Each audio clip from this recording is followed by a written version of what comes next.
İşçi ilə işə götürən arasında əmək müqaviləsinin əsas şərtlərindən biri işçinin məzuniyyət hüququdur. Belə ki, rəsmi əmək müqaviləsi ilə işləyən hər kəsə 21 gündən az olmayaraq ödənişli məzuniyyət verilir. Bəzən isə işçilər məzuniyyət götürmək istəmir və qarşılığında kompensasiya istəyirlər.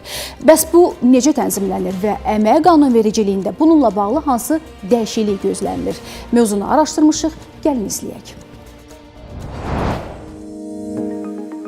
İşçilərin məzuniyyətə çıxmaması konstitusiyada əks olunmuş istirahət hüququnun pozulması deməkdir. Eyni zamanda əmək mühafizəsi qaydalarına ziddir. Lakin bəzi işçilər məzuniyyətə çıxmır, qarşılığında kompensasiya istəyir. Bəs bu mümkündürmü? Dövlət Əmək Müfəttişliyi Xidmətinin əməkdaşı Namiq Ağayev deyir ki, hazırda işçinin məzuniyyətə çıxmayıb işə götürəndən kompensasiya istəməsi mümkündür. Müvafiq iş ilində istənilən səbəbdən işçi tərəfindən əmək məzuniyyətindən istifadə edilmədikdə, həmin iş ilinə görə işə götürən tərəfindən işçiyə müvafiq qaydada və məbləğdə kompensasiya ödənilməlidir.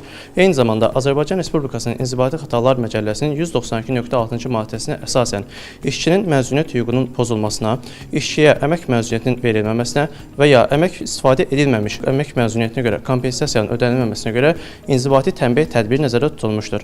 Bu halda vəzifəli şəxslər 1500 manatdan 2000 manatadək məbləğdə inzibati cərimə edilə bilər.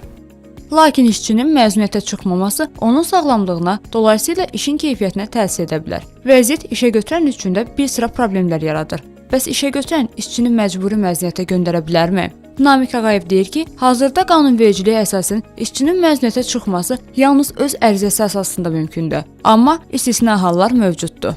İstehsalatda, həmçinin əmək müqaviləsində və ya kollektiv müqavilədə nəzərdə tutulan hallarda, istehsalatda qarşısı alınmayan hallar, təbii fəlakət, istehsalat qəzası və ya operativ sürətdə aradan qaldırıla bilməyən tədbirlər baş verdikdə, bu halda işə götürənin təqsiri olmadan istehsalın, işin axın xəttinin dayandırılması zərurəti olduqda işçilər qrup halında ödənişli və ya ödənişsiz məzuniyyətə göndərilə bilər. Bu halda ödənişsiz məzuniyyətin müddəti işçinin 2 illik əsas məzuniyyətinin cəmindən çox olmamalıdır.